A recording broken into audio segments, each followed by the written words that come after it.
Today, we're jumping into something I think is pretty fascinating. It's that mix of creativity and, well, sustainability. So let's get into it. How does this transformation actually happen? The first step, the foundation, is pretty straightforward. Right. You need an empty plastic cold drink bottle. We're usually talking PET plastic here, the clearer, slightly more rigid kind. So bottle's clean.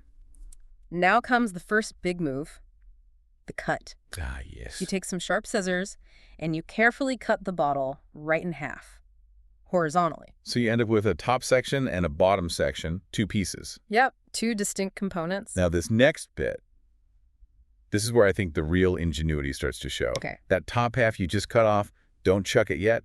You need to cut a small, separate plastic ring from it. Ah, okay. From the pop piece. Yes.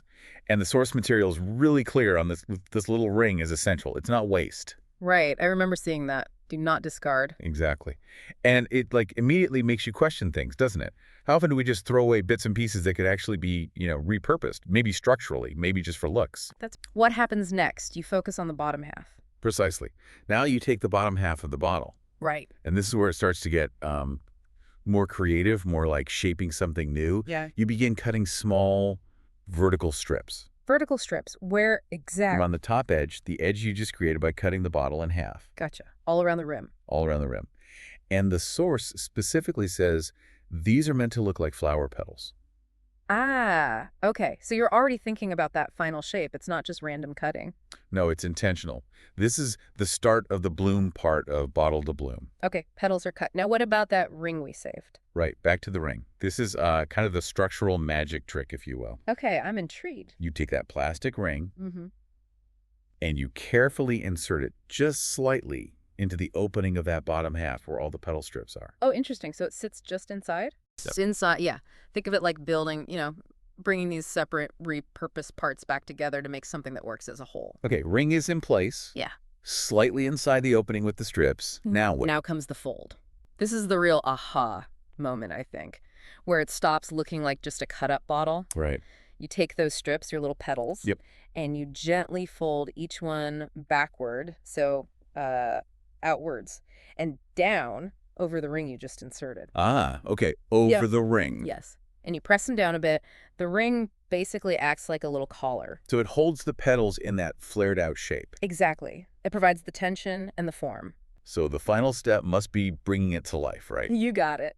The Yeah. easy part, really. You just add your soil. And then pop in your favorite small plant. A little succulent would be perfect, or maybe some herbs. Nice. And just like that, your recycled plant holder is done. Done and ready to go. Have you ever looked at something maybe headed for the recycling or even the trash bin and just wondered, could this be something else? Is there another life in it?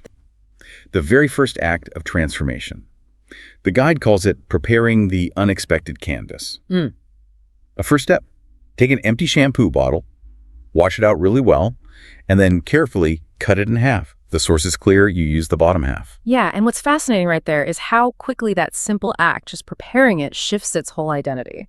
I mean, you're taking something that was basically trash bound, and with just a wash and a cut, boom, you've redefined it. It stops being waste. It becomes a raw material, ready for whatever's next. That basic shift in thinking, that's really the core of being resourceful. That immediate change, taking it from bin fodder to something else. That's quite a powerful idea, isn't it? It's such a practical way to start seeing, discarded stuff differently. It really is. It's about seeing that, function doesn't just stop after one use. It kind of pushes us to pause and think about a material's actual properties, not just, what the label says it was. Okay, so you've got that bottom half prepped, ready to go. Then the guide moves pretty fast into giving the buddy some shape. You make 4 little holes. The guide says use a heated needle or maybe a sharp tool. 2 holes up high on the sides for arms, and 2 down lower for legs. Yep. Simple. Then you thread some thick cord, the source calls it dory, through these holes.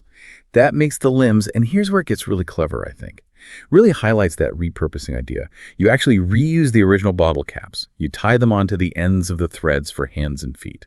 Secure them with knots on the inside. Oh, that's brilliant. That stage is like a fantastic tiny lesson in basic structural design, really. You're creating joints, articulation, form, with almost nothing. It just shows how simple connection points, those little holes, can give a static thing some movement, some character. You don't need fancy stuff to see how structure works, you know? And reusing the caps, like you said, that just perfectly closes the loop, doesn't it? Full use of the materials. It is really clever. Just 4 holes and those caps. Uh-huh. And suddenly it has a distinct shape. It's like a mini hands-on lesson in how basic connections can build personality. No complex machines needed. Right? So structure's there. Now the guy says, let's give it some personality. This is where it really stops being just construction and becomes, well, creative expression. You stick on googly eyes maybe, or just draw them with a marker. Add a cute smile, maybe some yarn or cotton for hair. Options. Exactly. And this is the point where that discarded object truly becomes something else entirely. You're not just putting parts together anymore. You're actually giving this thing character, charm. It really taps into that basic human thing, right? Wanting to create, to personalize, turning something totally ordinary into something unique, something that makes you smile. Yeah, it's amazing how just adding a face, some simple features, totally changes its whole vibe. Okay, so Buddy's got a face. Now for the finishing touches. The guide suggests filling the inside of the bottle with soft cotton, gives it some volume, makes it feel a bit more substantial, I guess. And then for that final flair, you can add things like dry flowers, tiny leaves, or maybe paper decorations, just to complete the look. Mm-hmm. Those last steps, they add the aesthetic value, sure, but also that feeling of completion. They take it from being just a shaped bottle with limbs to a genuinely decorative piece. It's about elevating it, really, from just a craft project to, well, a small piece of personal expression. So if we look back at the whole journey, we started with an empty shampoo bottle, destined for the bin. And now we have this cute, decorative little buddy. Whoa. The guide says it's great for decorating a room, maybe giving as a gift, or just a fun craft to do, maybe with kids. And that sums it up perfectly.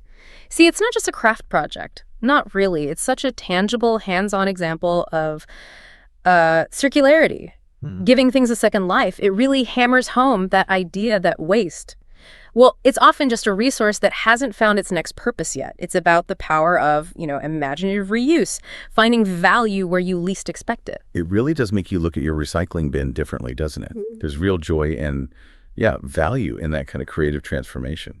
Which, it brings up a bigger question, I think. If a simple plastic shampoo bottle can be totally reimagined into something, well, charming and even useful, what other waste is there in our lives?